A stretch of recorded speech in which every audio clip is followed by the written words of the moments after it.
Black Spear par Sadfish Games, écrit par Tyler A. Thompson, a vu le jour en 2020.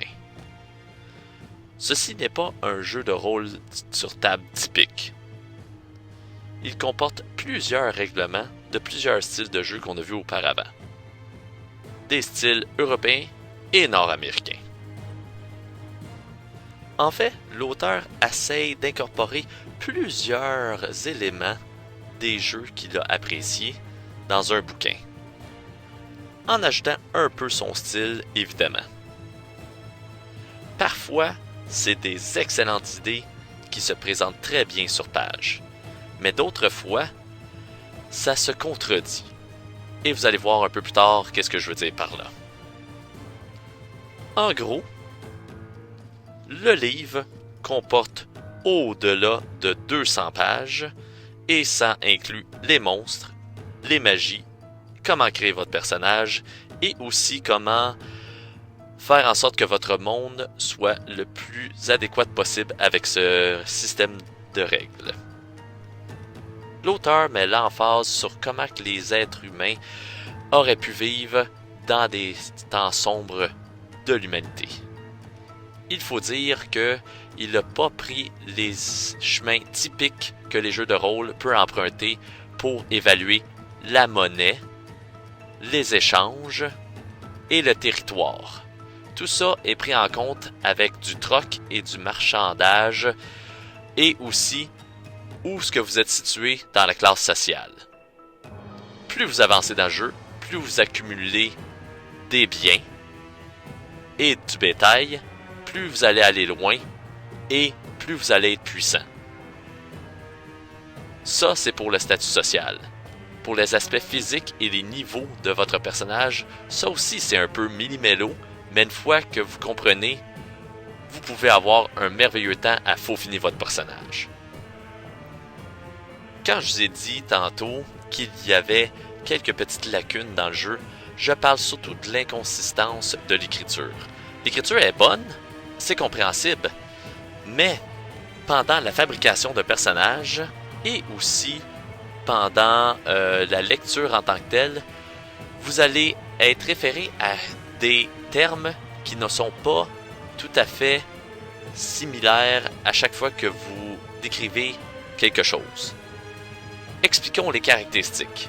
Les caractéristiques, c'est c'est des aspects qui sont très faciles à comprendre pour ceux qui ont déjà joué à les vieux jeux de rôle.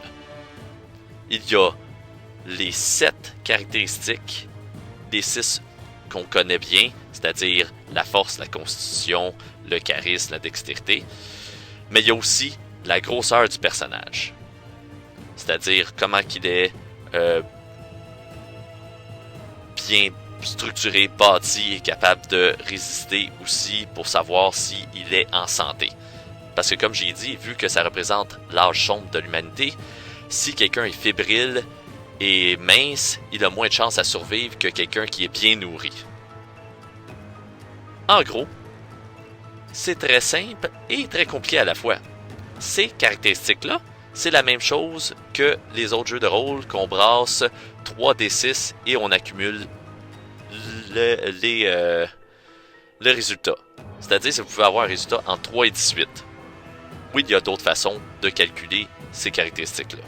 Mais dans la description, il dit qu'un humain normal ou moyen a un score de 55 pour chaque caractéristique.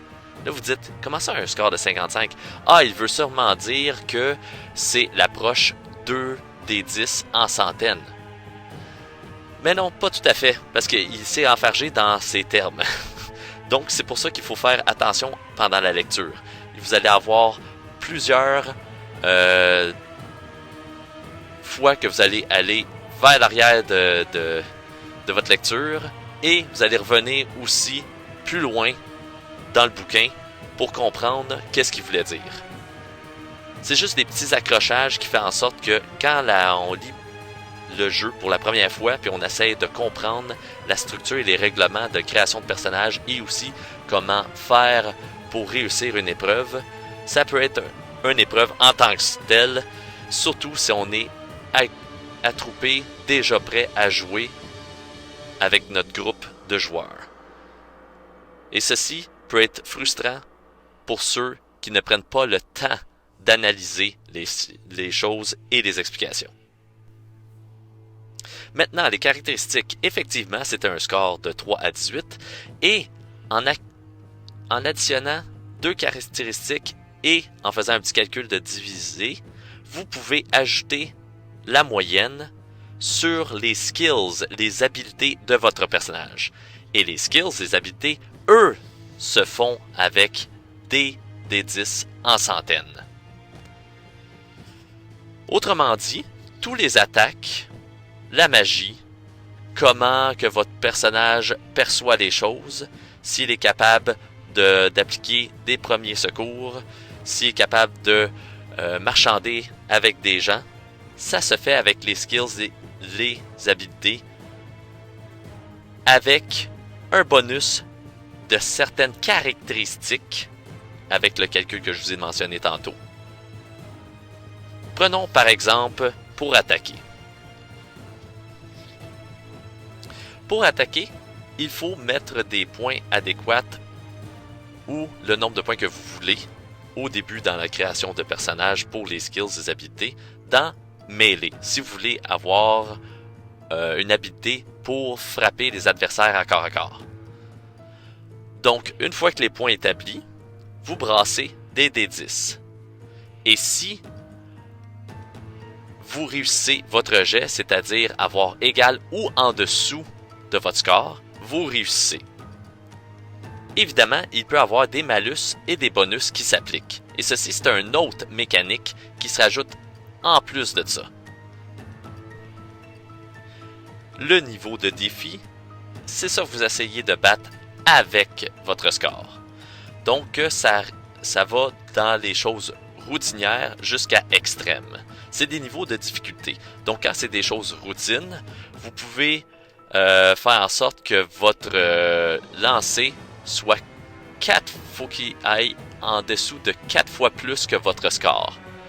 Donc, si on a 50% des chances de frapper un adversaire qui est peut-être endormi, c'est une routine en fin de compte, qu'il n'y a aucune chance qu'on pourrait le manquer, il faudrait qu'on pogne en dessous de 200% avec nos descents. Fait que c'est impossible qu'on le manque. Mais, au cas contraire, mode extrême, c'est 4 fois moins de chance. Oh là là! Là, ça va être un petit peu plus difficile puis un peu plus compliqué d'atteindre votre adversaire s'il a une note extrême.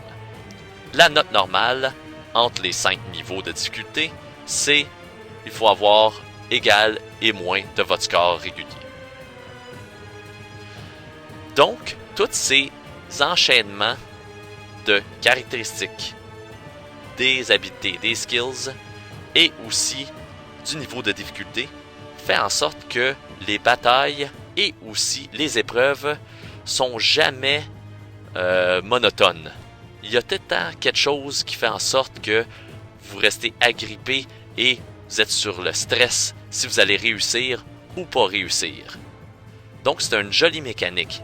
La seule chose, c'est l'explication manque beaucoup, surtout si vous êtes un nouveau joueur ou que vous n'avez pas d'expérience dans plusieurs systèmes de jeux de rôle. L'énergie et l'épuisement physique fonctionnent de la même façon. Il y a 6 étapes, c'est-à-dire 6 grades que vous avez une bonne santé ou non. Ça va être complètement en santé jusqu'à gravement blessé. Et lorsque vous êtes gravement blessé, il faut faire en sorte que quelqu'un vienne à notre aide, sinon on meurt. Donc, une fois que vous perdez de l'énergie, un certain nombre d'énergie vitale, vous changez de grade.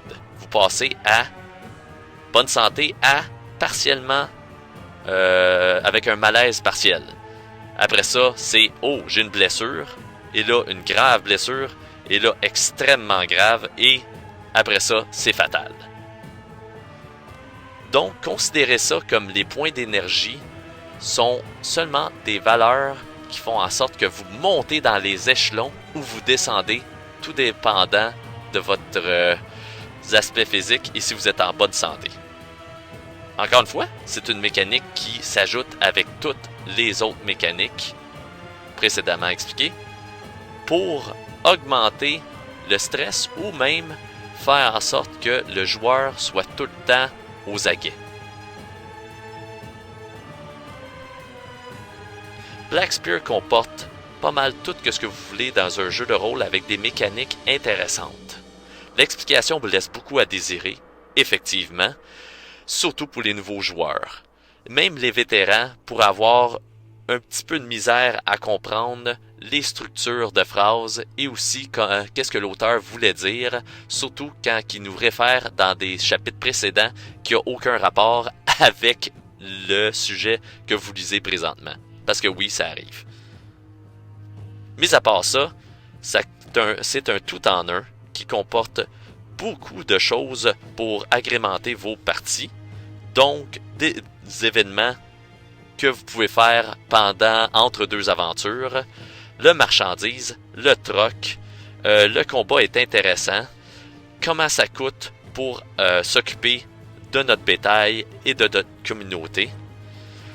Et aussi, toutes les valeurs monétaires qu'on comprend et qu'on connaît dans les jeux de rôle précédents sont mises de côté pour faire en sorte que c'est votre statut social et les biens que vous avez qui fait en sorte que vous êtes riche ou non.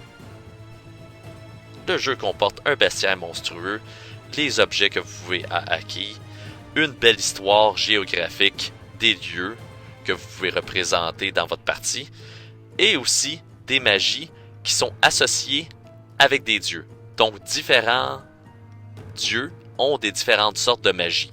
Donc, tout dépendant qui vous priez, vous allez avoir des styles de magie différents. Tout ça dans un beau livre qui est en dessous de 10$, ça vaut la peine pour encourager l'auteur.